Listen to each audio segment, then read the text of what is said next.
ఈ రోజుల్లో మొదటి సినిమాతోనే సత్తా చాటుకుని 100 కోట్ల దర్శకుడిగా మారడం అనేది చాలా పెద్ద విషయం. అది అందరికీ సాధ్యం కాదు.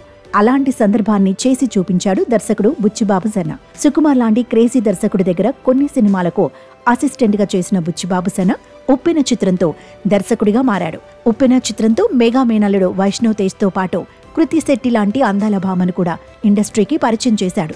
దర్శకుడు, హీరో, హీరోయిన్ అందరికీ మొదటి సినిమానే అయినా కూడా బాక్సాఫీస్ వద్ద సత్తా చాటుకున్నారు. రెగ్యులర్ లవ్ స్టోరీస్ కు భిన్నంగా సినిమాను తెరకెక్కించి సక్సెస్ సాధించాడు దర్శకుడు బుచ్చిబాబు.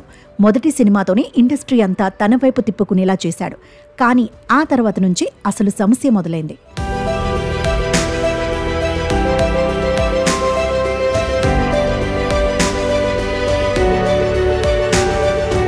ఉప్పెన సినిమా రిలీజ్ అయి 4 ఏళ్లు దాటింది.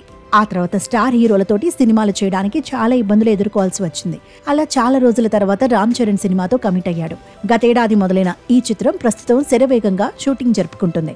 రామ్ చరణ్ లాంటి స్టార్స్ తో రెగ్యులర్ స్టోరీల తరహా కాకుండా స్పోర్ట్స్ డ్రామాతో రాబోతున్నట్లుగా ఇప్పటికే తెలుస్తోంది. ఈ చిత్రం కోసం రామ్ చరణ్ కూడా చాలా వరకు విభిన్నంగా కనిపించనున్నాడు. పొడవాటి జుట్టు, గడ్డంతో పాటు బాడీని కూడా రామ్ చరణ్ భారీగా పెంచేశాడు. ప్రస్తుతం ఆ ఫోటోలు, వీడియోలు సోషల్ మీడియాలో హల్చల్ చేస్తూనే ఉన్నాయి. అయితే RRR చిత్రం తర్వాత రామ్ చరణ్ చేసిన సినిమాలన్నీ బాక్సాఫీస్ దగ్గర ఘోర పరాజయం పాలవడంతో బుచ్చిబాబుకు కొంత టెన్షన్ పట్టుకుంది. అందుకే ఈ సినిమాపై చాలా జాగ్రత్తలు తీసుకుంటున్నాడు. పైగా ఈ సినిమా సెట్స్ లో సుకుమార్ కూడా పాల్గొంటున్నాడనే టాక్ వినిపిస్తోంది. ఇక సోషల్ మీడియాలో ఈ చిత్రానికి సంబంధించిన విషయాలు కొన్ని లీక్ అవ్వడంతో ఈ సినిమాపై అంచనాలు మరింతగా పెరుగుతూ వస్తున్నాయి. దీంతో బుచ్చిబాబుకు దీన్ని హ్యాండిల్ చేసే విషయంలో టెన్షన్ బాగా పెరిగిందని టాక్ వినిపిస్తోంది.